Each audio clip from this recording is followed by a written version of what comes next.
Hi guys, we're here now at Uratex Plaridel plant at itutur natin ang facility para malaman natin kung ano yung mga ways kung paano gawin ng mga foams at mattresses. And since yung brand nila is most trusted, malalaman din natin kung ano yung mga safety precautions nila dito at kung paano nila pinapangalagaan yung buong facility. So let's go!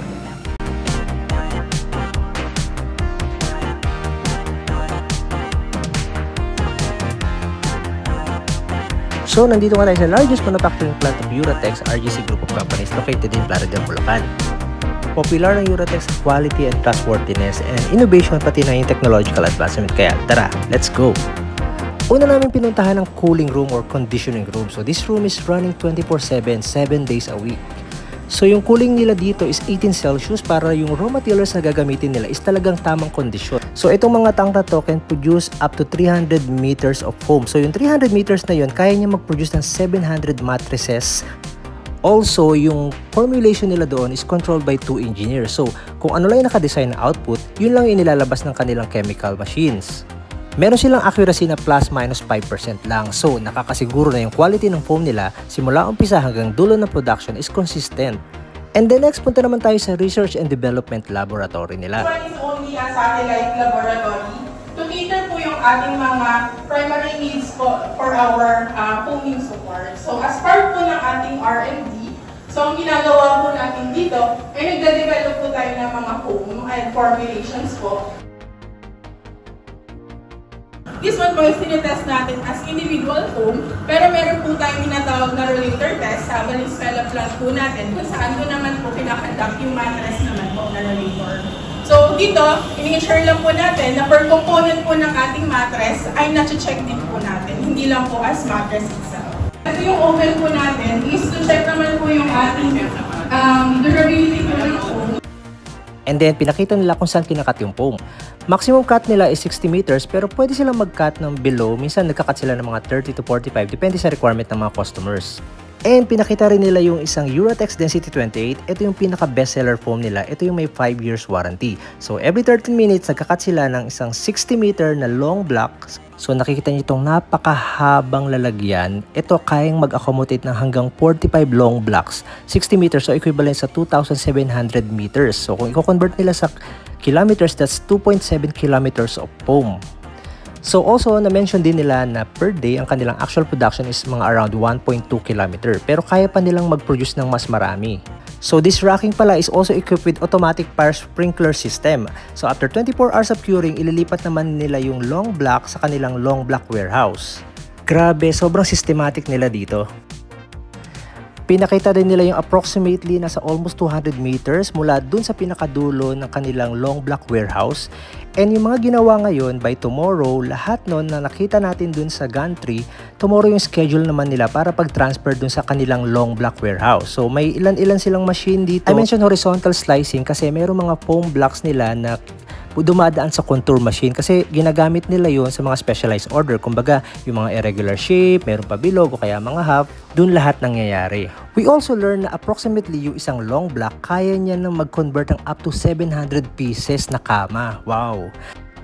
After naman ng slice, eto na yung paglalagay ng kanilang warranty kasi kailangan nila yan sa mga product para masabi nila na talagang genuine Uratex yung kanilang ginagawa. So we need that also for traceability and then nagkakaroon sila ng printout dun sa kanilang foam para talagang masabi na Uratex yan. So napansin din namin na yung printout, hindi yan sulat kamay, naka-printout talaga. Dumaan siya dun sa kulay black na printer for traceability purposes. And after that, ito na yung kanilang covering. So depende sa kino-cover nila na mattresses. And after that, meron silang auto packaging. Noong 2023, dumating ito sa kanilang planta kasi dati manual nilang ginagawa yung pagbabalot. Pero since 2023, nag-invest ang management para automated na talaga. So ayan, ito na yung kanilang... So ayan, natapos na. Ito na yung pinaka-end product. And then pupunta tayo sa kabila para makita talaga natin yung Mega Bedding Factory. So dito sa fabrication area, nagbaband sila ng mga components ng foams. So this process can bond from 2, 3 layers, 4 layers, up to 6 layers. So syempre, we ask bakit kailangan pang i-bond itong mga layering na to. Well, sabi nila, since Uratex is a sleep specialist, para ma-design nila yung mattress based dun sa need ng customer. Kasi may mga customer na gusto malambot, gusto firm, gusto medyo firm. Like ako personally, hindi ko naman talaga gusto yung sobrang lubog na lubog. So tama yung ginagawa nila na kung ano yung needs talaga ng customer. Actually, ang nice ng ginagawa nila mga automation kasi mas napapabilis yung trabaho at bumababa yung production cost. Kaya naman, feeling ko affordable lang Eurotex because of this automation. Ang sarap lang maglibot dito sa Eurotex kasi talagang alam nila yung ginagawa nila, and per department talagang makikita mo yung accuracy, yung bilis, at may isip mo na, wow, talaga palang ganda ng pagkakagawa ng Eurotex beds.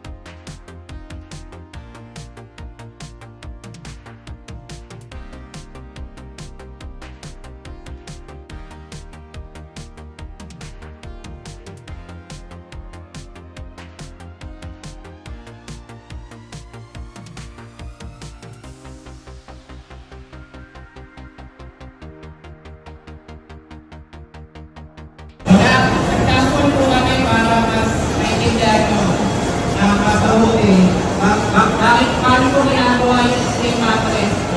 And bakit po na talaga premium talaga na kinakampay natin yung Eurotex?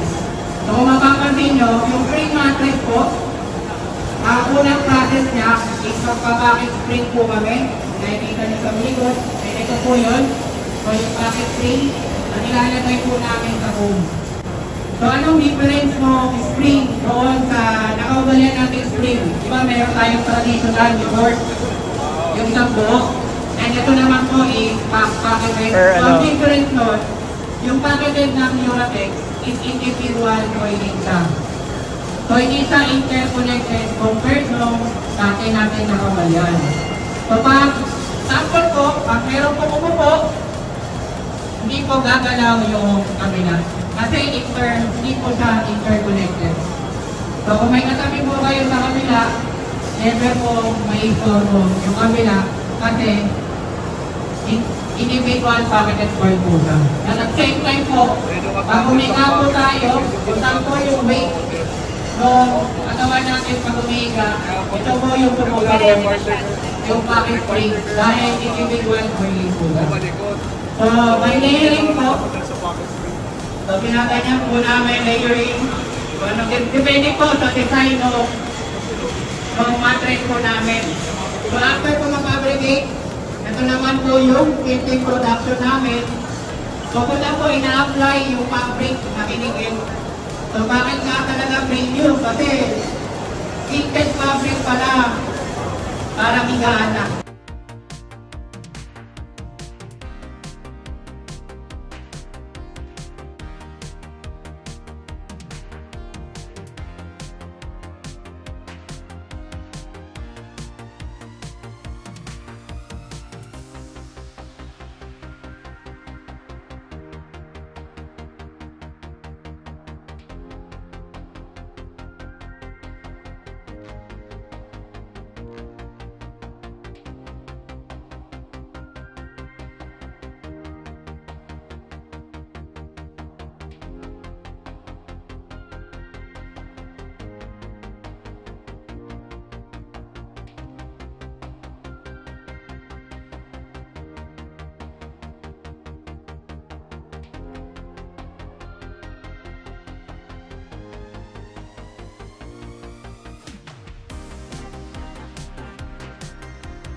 So, ang top po natin is 100% free from towing.